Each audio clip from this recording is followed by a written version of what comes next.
মানিকগঞ্জের ঘিওরে কালীগঙ্গা নদীর উপর সেতু নির্মাণ হলেও সংযোগ সড়ক না থাকায় ভোগান্তিতে অন্তত ৩০ গ্রামের মানুষ। তারা বলছেন ২ বছর আগে সেতু নির্মাণ হলেও সড়ক না থাকায় তা কোনো কাজেই আসছে না। স্থানীয়রা জানান জমি অধিগ্রহণ নিয়ে জটিলতায় সড়ক নির্মাণ করা যাচ্ছে না। এ বিষয়ে ঊর্ধ্বতন কর্তৃপক্ষের নজরদারি চেয়েছেন তারা।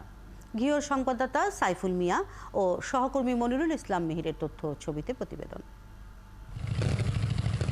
নদীর ওপর সেতু নির্মাণ হয়েছে ঠিকই, কিন্তু এর ওপর দিয়ে চলতে গেলে দুই দিকে যে সংযোগ সড়ক প্রয়োজন তা নির্মাণ হয়নি ২ বছরেও।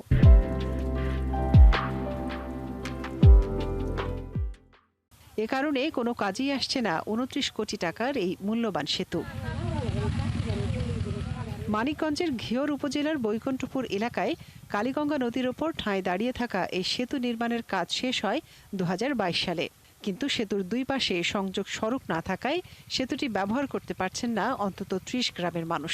তারা বলছেন সেতুটি চালু হলে জেলা সদরের সাথে ঘিওর উপজেলা সহ আশপাশের এলাকায় যোগাযোগ ব্যবস্থা সহজ হবে। ২ বছর ধরে এই ব্রিজটা এভাবে পড়ে রয়েছে, রাস্তা হচ্ছে না। রাস্তা তৈরি হয় নাই, রাস্তার দরকার, রাস্তা নাই বলে মানুষের অনেক কষ্ট। এই রাস্তা ছাড়া লাভ চাইছে কি লাভ আছে? একটা ডেলিভারি রোগী এখানটা বুধার পার হয়ে যাওয়া খুবই কষ্ট। সেতু থাকার পরেও চলাচল করতে না পারায় রিকশা, ভ্যান, মোটরসাইকেল নিয়ে খেয়া নৌকায় পার হতে হয় নদী। এতে যে কোনো সময় দুর্ঘটনার আতঙ্কে থাকে মানুষ। নৌকার ভিতরে কাঁচা দিয়া তারপরে হুন্ডা দাহিয়া উঠান নাকি ছিল না, যেভাবে যাই এখনো টাকা দিয়ে যাইতে হয় ওইভাবে নৌকা।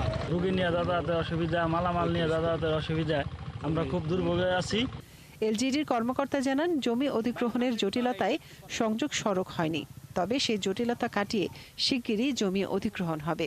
ভূমি সংক্রান্ত জটিলতার কারণে আমরা অ্যাপ্রোচ রোডটা করতে পারিনি। তো ভূমি সংক্রান্ত যে বিষয়টা এলএ শাখা থেকে বর্তমানে যেটা ফাইনাল স্টেজে আছে। ২০১৮ সালে ৩৬৫ মিটার দৈর্ঘ্যের এই সেতুর নির্মাণ কাজ শুরু হয়। ২০২২ সালের জুন মাসে দুই প্রান্তের সংযোগ সড়ক সহ সেতুটির নির্মাণ কাজ শেষ হওয়ার কথা ছিল। মনিরা কাজুরি, ৭১।